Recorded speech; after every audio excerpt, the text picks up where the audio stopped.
Françoise. Alors, que nous proposez-vous aujourd'hui? Eh bien, c'est la saison, donc je vais vous proposer un clafoutis avec des cerises du jardin. Donc, des cerises, comme vous voyez, qui sont fraîchement cueillies. Oui. Hein, donc, on va pouvoir Les mères ne les ont pas toutes un petit peu mangées. quand même, oui. On a eu beaucoup d'attaques. Ils raffolent de ces fruits-là. Donc, logiquement, ce produit que nous allons faire aujourd'hui est le clafoutis. Mais on va refaire un clafoutis revisité. Donc pourquoi? Parce que dedans il y a de la poudre d'amande, des œufs bien évidemment, une crème épaisse, très important, oui. Pas une crème liquide, une crème épaisse, pour apporter un petit peu d'acidité et de texture. Alors moi qui suis un partisan du sucre roux, donc un sucre roux cassonade, comme on emploie dans notre langage professionnel, oui. La poudre d'amande qui va se rajouter et de la maïzena, ou tout simplement donc, ce qu'on appelle de la fécule de maïs. Mmh. Voilà.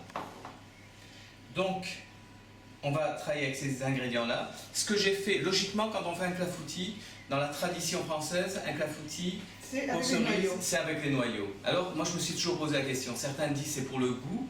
Alors, j'en suis pas forcément persuadé. Moi, je pense que c'est plutôt pour éviter de les dénoyauter. Donc, on va les mettre directement dans le ramequin et on va couler l'appareil à clafoutis par-dessus. Pour éviter donc qu'il y ait des incidents, moi j'ai préféré les dénoyauter de façon à pouvoir avoir quelque chose de complètement homogène. Donc les cerises ont été dénoyautées. Une chose importante, il faut les dénoyauter toujours au dernier moment. Ne jamais les dénoyauter à l'avance et les garder au frigo parce que comme beaucoup de fruits, la cerise va oxyder, donc elle va commencer à noircir. Ouais. Sa chair va noircir et ça ne sera pas... Alors, il faut vraiment respecter ce sens. Donc, les dénoyauter juste avant la préparation. Et le premier lieu aussi à faire, donc on prend ce qu'on appelle des ramequins en terre cuite. Donc je prends un ramequin à clafoutis, on peut le faire en grosse part ou en petite part. Hein, donc on peut prendre le même type de moule à tarte en céramique et le faire pour une quantité familiale. Ou si on préfère faire des parts individuelles, on va prendre des petits ramequins. Alors, petite astuce, si on veut avoir un clafoutis croustillant, ce que je vais faire, je vais prendre une partie de beurre, oui. Et je vais un petit peu bien beurrer le moule. J'ai pris un petit moule qui passe au four transparent, comme ça on verra un petit peu l'évolution de la cuisson et le résultat une fois cuit. Voilà. Alors, il y a aussi des recettes, je ne sais pas si vous connaissez les soufflés en dessert, soufflé Grand Marnier, des choses comme ça. Quand vous faites un soufflé, donc on essaiera de s'y atteler la prochaine fois. Oui. Mais c'est plus un dessert, je dirais, d'automne ou d'hiver. Donc là, comme on est en pleine période, vous entendez le coq, hein, en pleine période estivale, je dirais printanière surtout, et ben on va travailler avec des produits de saison. Et peut-être ce soufflé au Grand Marnier, on le fera pour l'hiver. Et quand on fait un soufflé au Grand Marnier, ou aux fruits si on n'aime pas trop l'alcool, on va faire la même chose pour les moules. C'est-à-dire, on va un petit peu tartiner de beurre tout à l'extérieur. Et même si on fait par exemple le soufflé au fromage? C'est pas faux, oui, c'est une bonne question. Si, François, c'est vrai. Au lieu de mettre du sucre, parce que là on fait un dessert, on mettra de la farine. Ah voilà. Parce que là on va mettre un peu de sucre. On va prendre un peu de sucre cassonade, vous voyez, que je vais mettre dans le fond du moule. Et je vais le badigeonner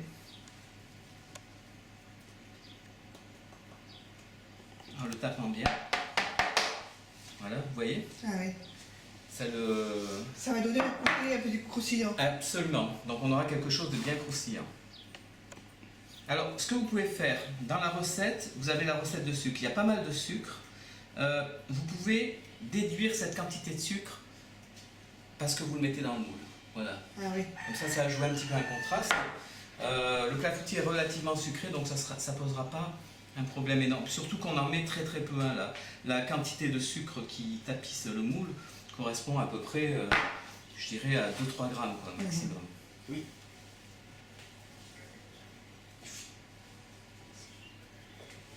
Voilà. Donc vous voyez, je vais faire avec le moule en verre. Voilà. Donc là, on est prêt. Qu'est-ce qu'il me reste à faire maintenant? Donc, c'est préparer l'appareil à clafoutis. Oui. Donc, cet appareil à clafoutis, je vais commencer à mélanger toutes les matières sèches ensemble. Alors, on dit comme ça, un appareil, ouais. Dans le langage de pâtisserie, on appelle ça des appareils. Je n'avais jamais entendu ce mot-là. Ouais, c'est très professionnel. Donc là, je mets Donc c'était le maïzena, maïzena, la poudre sucre. d'amande. Et poudre d'amande, absolument. Poudre d'amande et sucre, pour être dans la logique. Voilà. Alors pourquoi je mélange ces trois éléments ensemble? C'est tout simplement pour éviter de retrouver des morceaux après dedans. Donc la maïzena, le sucre et la poudre d'amande vont être dissous tous les trois. Ah ouais. Vous voyez, ça fait un genre d'ingrédients secs qui sont mélangés uniformément. Ensuite, ce que je vais faire, il faut bien casser Oui, des petits grumeaux avec la poudre d'amande qui a tendance des fois un petit peu à faire des morceaux. Donc pour éviter ça, je mélange bien au fouet.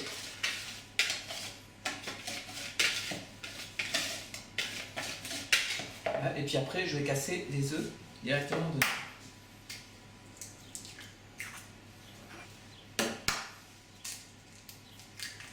Voilà. Je vais commencer à mélanger les œufs avec ces ingrédients secs, Oui. et je terminerai avec la crème épaisse. La crème épaisse. Voilà.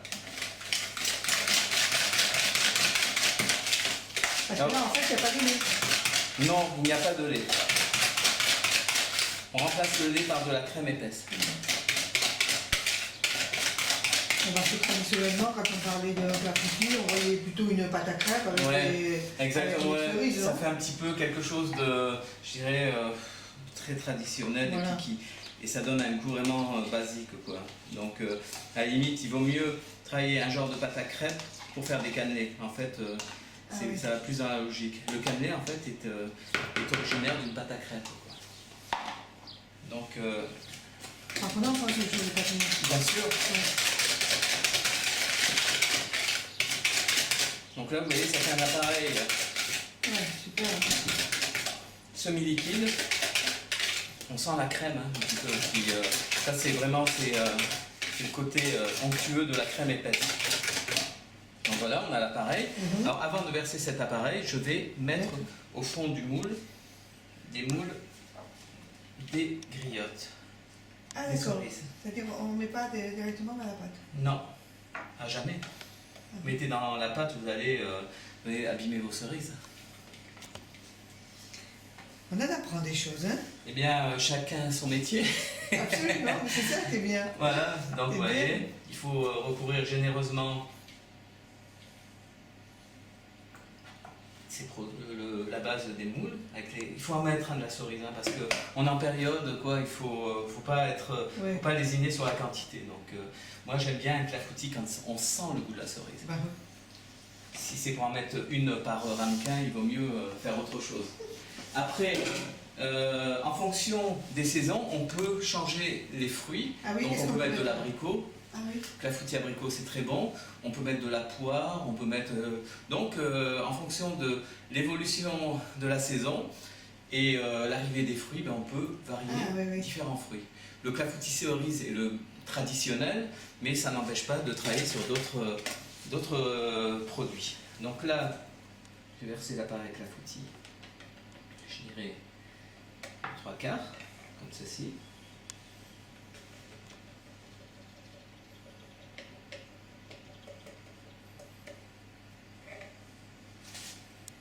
Et ensuite, il ne me restera plus qu'à enfourner. Donc pour enfourner ce clafoutis, on va l'enfourner à 170 degrés. Là, je le mets toujours dans un four ventilé pour que la cuisson soit bien homogène. Et il va cuire pendant 15 à 20 minutes. Et si on n'a pas un four à ventilation, il faut mettre un peu plus fort. Hein? Non, il vaut mieux laisser à 170 parce que si vous mettez trop fort, le problème c'est que ça bout. Et si ça bout, après, ça va faire un appareil granuleux, quoi. Donc ça ne sera pas agréable. Ah oui, donc il ne faut pas que ce soit Non, trop... faut éviter faut pas que le four soit trop voilà. fort. Absolument. Donc là, vous avez les quantités qui correspondent. On va le mettre sur une plaque. Et on va l'enfourner directement.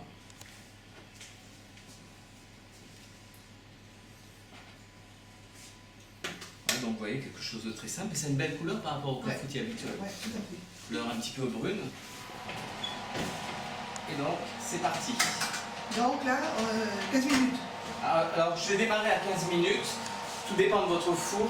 Donc, on va cuire entre 15 et 20 minutes. Mais on va prendre un premier relais à 15 minutes. Ah oui.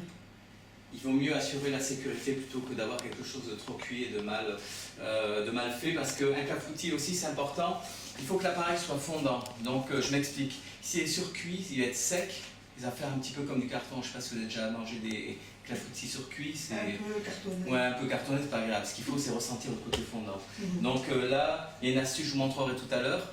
Il faut que l'appareil soit, quand il va cuire, qu'il n'y ait pas une consistance un petit peu liquide. Donc je vais secouer la plaque, il faut que ce soit net.